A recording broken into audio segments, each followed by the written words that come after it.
Yang pertama adalah pengertian inteligensi. Menurut Superdensitas, inteligensi adalah kemampuan menyesuaikan diri dengan lingkungan atau belajar dari pengalaman di mana manusia hidup dan berinteraksi di dalam lingkungannya yang kompleks sehingga memerlukan kemampuan untuk menyesuaikan diri dengan lingkungannya. Baik, videonya saya dapat Albert Einstein, seorang bocah yang dianggap bodoh dan autisme hingga dikeluarkan dari sekolah, namun memiliki hal yang ia sukai yaitu berkenaan dengan musik dan sains fisika. Sampai ia menjadi ilmuwan besar seperti mekanika kuantum, mekanik statistik, dan kosmologi. Yang pertama, Einstein kecil. Einstein lahir di kerajaan Württemberg, Jerman. Pada masa kecil, tanda-tanda kejeniusan dari Albert Einstein belum terlihat. Einstein adalah anak yang suka membangkang waktu belajar di sekolah. Dia sering tak mau mengikuti perintah gurunya, melainkan hanya mau mengerjakan apa yang dia mau saja, yaitu yang berkenaan dengan musik, sains, dan fisika. Oleh karena itu, Einstein sering bolos pada saat pelajaran yang tidak beliau sukai. Hanya mendapatkan keterangan pernah sekolah SMP di sana karena gurunya tidak sanggup lagi mengajarnya. Setelah Albert Einstein keluar dari sekolah, ibunya membelikan biola untuknya karena beliau sangat suka bermain biola. Sampai akhirnya Einstein sangat menguasainya. Menurut Einstein, salah satu kunci kecerdasan adalah dengan bermain musik.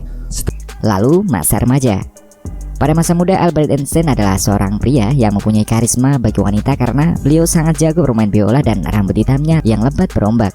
Pada waktu muda, keluarga Einstein mengalami kebangkrutan yang mengharuskan keluarganya pindah ke Italia dan Einstein harus berpisah dengan keluarganya. Akan tetapi Einstein setahun kemudian menyusul keluarganya di Italia karena tidak betah hidup di Jerman. Setelah tinggal di Italia, pada saat Albert Einstein berusia 16 tahun, beliau memutuskan pergi ke Swiss untuk melanjutkan kuliahnya. Pertama kali tes, beliau tidak diterima. Akan tetapi tahun depannya lagi Einstein baru diterima di Zurich, Swiss. Pada usia 22 tahun, Einstein pergi ke Universitas Munich dan melihat karya penting dari Max Carl Ernst Ludwig Planck yang memberikan suatu perkembangan revolusioner dari kuantum Planck sendiri. Hal inilah yang pertama kali memacu semangat seorang Albert Einstein untuk tekun, kritis, dan pantang menyerah untuk meneliti tentang kuantum.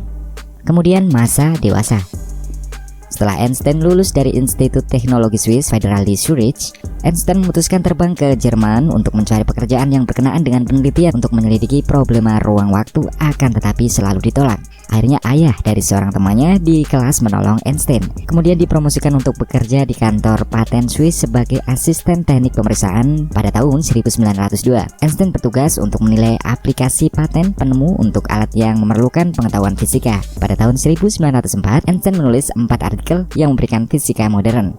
Akhirnya, banyak fisikawan setuju dengan ketiga tesis itu tentang gerak Brownian, efek fotolistrik, dan relativitas, khusus yang membuat Albert Einstein mendapatkan hadiah penghargaan Nobel. Artikel yang mengenai efek fotolistrik yang membuat Einstein mendapatkan hadiah Nobel dan membuat artikel tersebut menjadi dasar bagi fisika modern. Yang keempat, penemuan-penemuan besar Albert Einstein.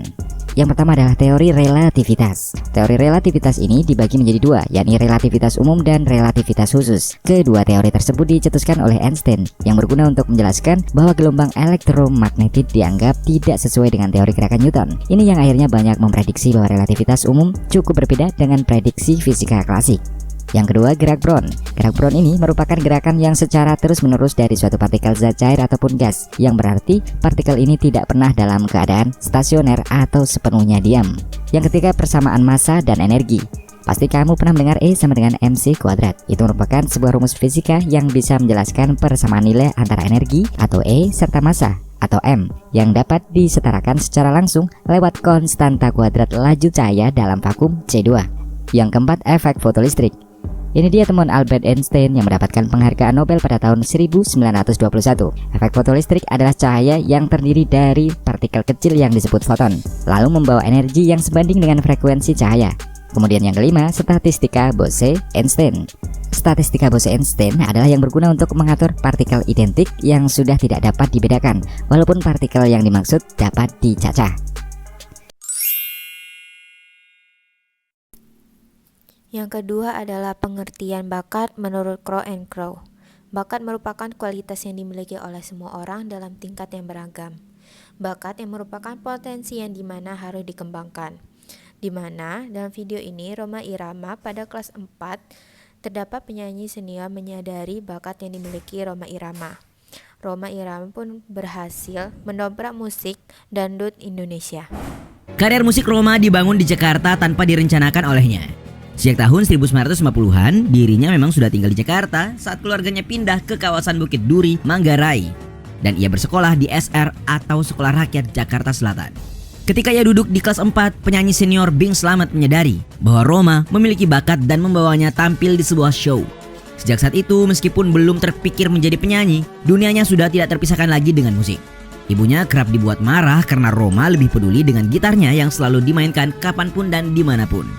Masa kecilnya diwarnai dengan pergaulan yang keras dalam lingkaran geng-geng yang kerap kali berkelahi. Benturan antar geng-geng tak dapat dihindarkan dan entah mengapa teman-temannya hampir selalu menjadikan dirinya sebagai pemimpin. Rhoma lah yang selalu diharapkan tampil paling depan untuk berkelahi dan tentu saja hal itu membuatnya sering babak belur. Bahkan sekali mengalami luka yang cukup parah.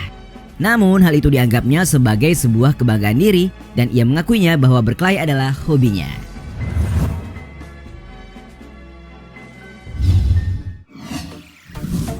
Satria bergitar bersama Soneta. Rhoma Irama adalah satu dari sedikit musik tanah air yang bisa berkarya hingga usia lebih dari 50 tahun. Penyanyi yang juga dijuluki sebagai Satria bergitar ini sudah memulai karirnya pada umur belasan. Melansir mereka.com, Rhoma tidak pernah membayangkan untuk bisa berkarir di dunia musik khususnya dangdut. Apalagi ibunya yang menganggap musik tidak menjanjikan. Rhoma akhirnya membentuk grup band beraliran pop bernama Gay Hand, namun kurang berhasil. Memasuki awal tahun 1970, disinilah ia bertemu dengan Elvi Sukaesih yang juga dijuluki sebagai Ratu Dangdut Indonesia. Secara resmi, ia dan Elvi membentuk Soneta Group dengan memadukan musik yang memiliki unsur barat, timur tengah, dan Melayu. Rhoma berhasil mendobrak musik dangdut Indonesia saat merilis album pertamanya Soneta Volume 1 Begadang. Yang ketiga adalah pengertian minat. Menurut Crow and Crow, minat adalah suatu yang memiliki hubungan dengan daya gerak yang akan mendukung seseorang untuk tertarik pada sebuah benda, orang, atau kegiatan tertentu. Bisa juga dari pengalaman yang cukup efektif dan dari kebiasaan yang sering dilakukan. Seperti videonya Michael Phillips yang mengidap kelainan mental, ia sulit berkonsentrasi dengan hal yang kurang ia sukai. Karena alasan itu, ibunya memasukkannya ke kursus renang untuk menampung energi berlebihan. Pada 7 tahun, gaya punggung adalah gaya berenang yang ia kuasai. Sampai 3 tahun berlalu, ia menjadi pemecah rekor berenang tercepat gaya kupu-kupu anak 10 tahun. Sampai ia menjadi legenda Olimpiade dunia yang tak terlupakan, ia memegang rekor Olimpiade terbanyak dan Olimpiade dunia. Tahun ini Olimpiade sedang berlangsung di Tokyo, dan siapapun yang mengikuti perjalanan Olimpiade setiap 4 tahun tersebut pasti tak asing lagi dengan nama Michael Phelps. Ya, ia adalah atlet renang kebanggaan Amerika Serikat yang dalam kiprahnya dikenal sebagai atlet tersukses dalam sejarah Olimpiade. Bagaimana tidak, sepanjang karirnya Phelps telah menyabet 28 medali, di mana 23 diantaranya adalah emas, 3 perak, dan 2 perunggu. Meski benar-benar pensiun pada tahun 2016 di usia 31 tahun, ia telah mencetak 39 rekor dunia yang merupakan terbanyak sepanjang masa. Meski nama Michael Phelps tidak akan kalian temukan di Olimpiade tahun ini, dunia akan tetap mencatat bahwa pernah ada atlet renang asal Amerika Serikat yang dijuluki Raja Olimpiade. Yang keempat adalah karakteristik atau karakter. Menurut Wayne, karakter adalah bagaimana teknis maupun cara yang digunakan dalam memfokuskan penerapan dari nilai-nilai kebaikan ke dalam sebuah tingkah laku maupun tindakan. Baik, berikut adalah videonya Bain Wong. Di video tersebut terdapat penerapan nilai kebaikan seperti berbagi. Ia membeli roti tersebut dan membaginya ke orang-orang di jalan, yang merupakan tindakan atau karakter atau karakteristik. Baru keluar. Iya boleh. Oh baru keluar nih? Ya baru turun ini. Oh, itu ibunya tuh. Pak, situ dulu yuk. Oh iya yang mana? Sini di situ, uangnya di sini. Sini Pak. Kang.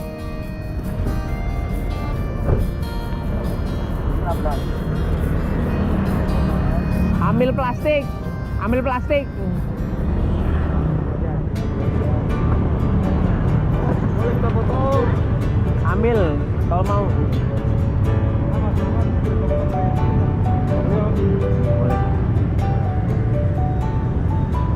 agak jauh.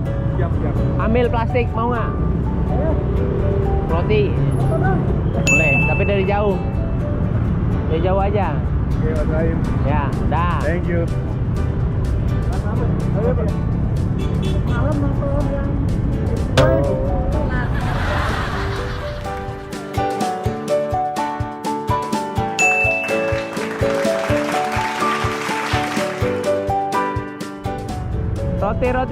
Roti gitu coba. Roti gitu.